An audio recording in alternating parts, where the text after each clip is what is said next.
नमस्कार दोस्तों, आप सभी का हमारे चैनल पर स्वागत है। आज मैं आप सभी को शनिवार व्रत की कथा सुनाने जा रही हूँ, तो कृपया ध्यान से सुने और हमारी कहानी आपको अच्छी लगे तो लाइक, शेयर, सब्सक्राइब करें। धन्यवाद। अब कहानी शुरू करते हैं। एक समय सूर्य, चंद्रमा, मंगल, बुध, बृहस्पति, शुक्र, शनि, राहु और केतु इन ग्रहों में आपस में झगड़ा हो गया कि हम सब में से बड़ा कौन है। सब अपने आप को बड़ा कहते थे। जब आपस में कोई निश्चय न हो सका तो सब के सब आपस में झगड़ते हुए इंद्र के पास गए और कहने लगे कि आप सब देवताओं के राजा हो, इसलिए आप हमारा न्याय के पास गए और करके बतलाओ कि नव ग्रहों में सबसे बड़ा कौन है। राजा इंद्र इनको प्रश्न सुनकर घबरा गए और कहने लगे कि मुझे यह सामर्थ्य नहीं है जो किसी भी बड़ा हो या छोटा हो बतलाऊंगा।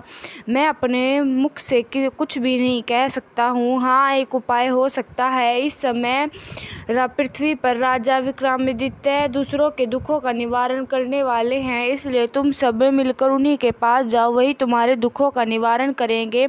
ऐसा वचन सुनकर सभी ग्रह देवताएं चलकर भूलोक में राजा विक्रमादित्य के सभा में जाकर उपस्थित हुए और अपना प्रश्न राजा के सामने रखा। राजा उनकी बातें सुनकर बड़ी चिंता में पड़ गए कि मैं अपने मुख से किसको बड़ा और किसको छोटा बतलाऊंगा।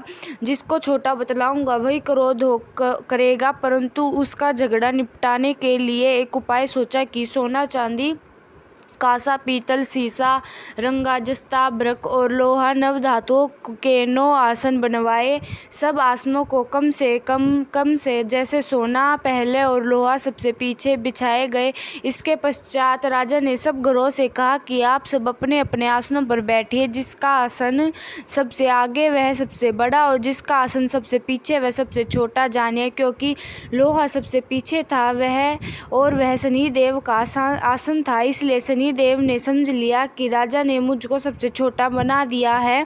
इस पर शनि को बड़ा क्रोध आया और कहा कि राजा, तू मेरे पराक्रम को नहीं जानता। सूर्य एक राशि पर 1 महीना, चंद्रमा 2.25 महीना 2 दिन, मंगल 1.5 महीना, बृहस्पति 13 महीने, बुध और शुक्र 1 महीना, परंतु मैं राशि पर 2.5 अथवा 7.5 साल तक रहता हूँ। बड़े बड़े देवताओं को भी मैंने भीषण दुख दिया है। राजन सुनो, राम जी को 7.5 आई है और वनवास हो गए और रावण पर आई तो राम ने लक्ष्मण को लेकर लंका पर चढ़ाई कर दी, रावण के कुल का नाश कर दिया। हे राजा, अब तुम सावधान रहना। राजा कहने लगा, जो कुछ भाग्य होगा देखा जाएगा। उसके बाद अन्य ग्रह तो प्रसन्नता के साथ चले गए, परंतु शनिदेव बड़े क्रोध के साथ वहां से सिधारे।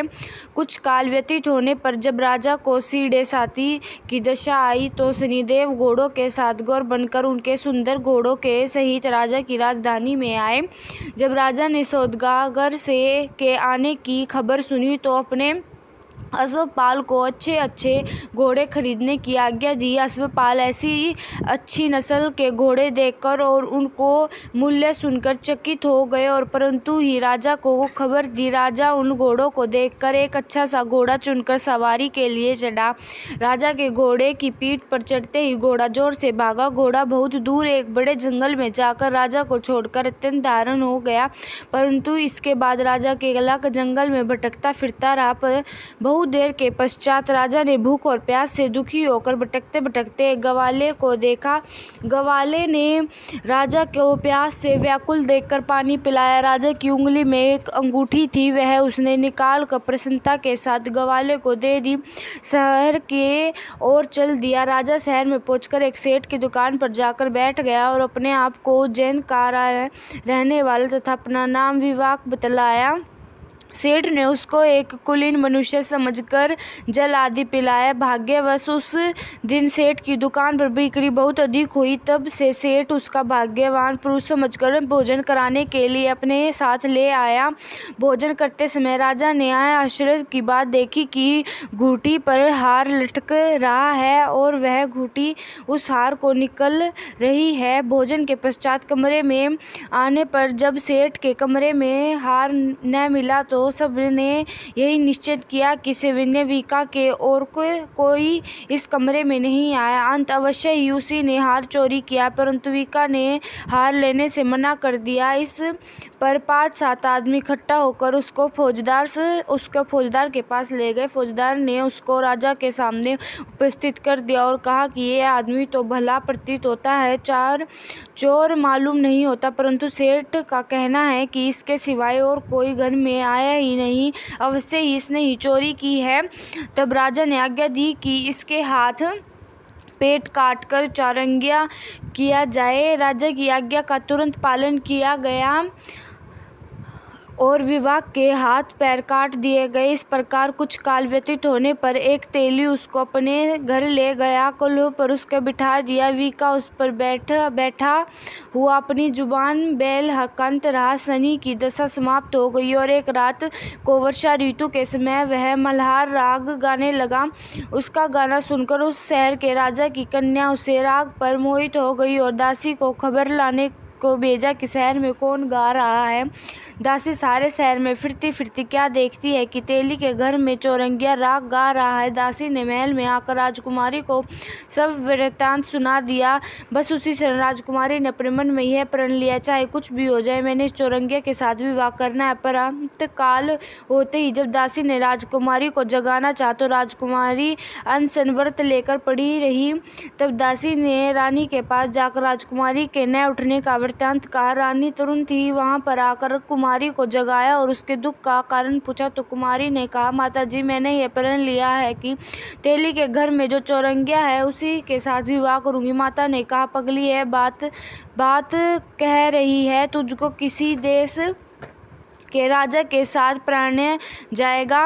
कन्या कहने लगी कि माताजी, मैं अपने प्राण कभी नहीं तोड़ूंगी। माता ने निश्चिंतित होकर यह बात राजा को बताई। जब महाराजा ने आकर यह समझाया कि तभी अभी देशांतर अपने दूत भेजकर सूर्यज्ञ रूपान एवं बड़े से बड़े गुणी राजकुमारी के साथ तुम्हारा विवाह करेंगे, ऐसी बात तुमको कभी नहीं विचारनी चाहिए।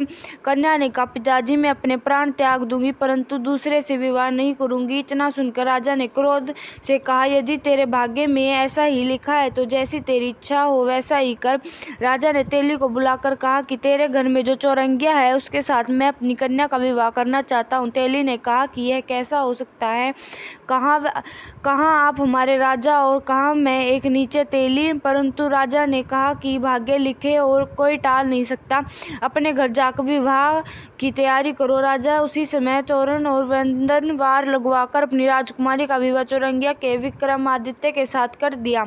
रात्रि को जब विक्रमादित्य और राजकुमारी महल में सोए तब आधी रात के समय शनिदेव की विक्रमादित्य के सपन दिया कि राजा को कहो, मुझे छोटा बतलाकर तुमने कितना दुख उठाया। राजा ने क्षमा मांगी। शनिदेव ने प्रसन्न होकर विक्रमादित्य को हाथ पैर दिए। तब राजा ने, महाराजा, मेरी प्रार्थना स्वीकार करे कि जैसा दुख आपने मुझे दिया है और किसी को न दे। शनिदेव ने कहा कि तुम्हारी यह प्रार्थना स्वीकार है। जो मुझे मेरी कथा सुनाएगा या कहेगा उसको मेरी दशा में कभी किसी प्रकार का दुख नहीं होगा और जो नित्य ही मेरा ध्यान करेगा या चींटियों को आटा डालेगा उसके सब मनोरथ पूर्ण हो गए। इतना कहकर शनिदेव अपने धाम को चले गए। राजकुमारी की आंखें खुली और उसने राजा के हाथ पांव देखते हुए आश्चर्य को प्राप्त हुई। उसको देखकर राजा ने अपना समस्त हाल कहा कि उज्जैन का राजा विक्रमादित्य हूँ। यह बात सुनकर राजकुमारी अत्यंत प्रसन्न हुई। प्रातःकाल राजकुमारी ने उसकी सखियों से पूछा तो उसने अपने पति देव का समस्त वृत्तांत कहा सुनाया। तब से सब प्रसन्न प्रकट की और कि ईश्वर ने आपकी मनोकामनाएं पूर्ण कर दी। तब से जब से सेठ यह सुनी तो विक्रमादित्य के पास आया और राजा विक्रमादित्य के पैरों पर गिरकर क्षमा मांगने लगा कि आप पर मैंने चोरी का झूठा दोष लगाया, अंत आप मुझको जो चाहे दंड दे। राजा ने कहा, मुझ पर शनिदेव का क्रोध था, इसलिए कारण यह सब दुख मुझे प्राप्त हुआ, इससे तुम्हारा कोई दोष नहीं है। तुम अपने घर जाकर अपना कार्य करो। सेठ बोला कि मुझे तभी शांति होगी जब आप मेरे घर चलकर प्रतिवर्ष भोजन करेंगे। राजा ने कहा कि जैसी आपकी मर्जी हो वैसा ही करें। सेठ ने अपने घर जाकर अनेक प्रकार के सुंदर भोजन बनवाए और राजा विक्रमादित्य को प्रति भोज दिया। जिस समय भोजन कर रहे थे, अत्यंत आश्चर्य की बात सबको दिखाई दी कि जो अंगूठी पहले ही हार निकल गई थी वह अब हार उंगल रही थी। जब भोजन समाप्त हो गया तो सेठ के दोनों हाथ जोड़कर बहुत सी मोहरें राजा को भेंट की और कहा कि मेरे श्री कमली नामक एक कन्या है, उसका परिग्रहण आप करें। इसके बाद सेठ ने अपनी कन्या का विवाह राजा के साथ कर दिया और बहुत सा दान दहेज आदि दिया। इस प्रकार कुछ दिन तक वहाँ निवास करने के पश्चात विक्रमादित्य ने शहर के राजा से कहा कि अभी मेरा उज्जैन जाने की इच्छा है। फिर कुछ दिन के बाद विदा लेकर राजकुमारी मानुभावनी, सेठ की कन्या श्री कंवरी तथा दोनों जगह के दहेज में प्राप्त अनेक दास दासियां, रथ और पालकियों सहित विक्रमादित्य उज्जैन की तरफ चले। जब शहर के निकट पहुंचे और पुरवासियों ने राजा के आने का संवाद सुना तो समस्त उज्जैन की प्रजा अगवानी के लिए आई। तब बड़ी प्रसन्नता से राजा अपने महल में पधारे। सारे शहर में बड़ा भारी महोत्सव बनाया गया और रात्रि को दीपमाला की गई। दूसरे दिन राजा ने शहर में यह सूचना कराई कि शनि शरण देवता सब घरों में सोनपरी हैं। मैंने इसको छोटा बतलाया, इसी में मुझको ये दुख प्राप्त हुआ। इसी कारण सारे शहर में सदा शनिचर की पूजा और कथा होने लगी। राजा और प्रजा उनके प्रकार के भोगित रही है। जो कोई शनिचर की इस कथा को पढ़ता है, सुनता है, शनिदेव की कृपा से उसका सब दुख दूर हो जाते हैं। शनिवार की कथा को व्रत के दिन अवश्य पढ़ना चाहिए। ओम शांति, ओम शांति। आप सभी को अगर हमारी वीडियो अच्छी लगी हो तो कमेंट जरूर करना। धन्यवाद।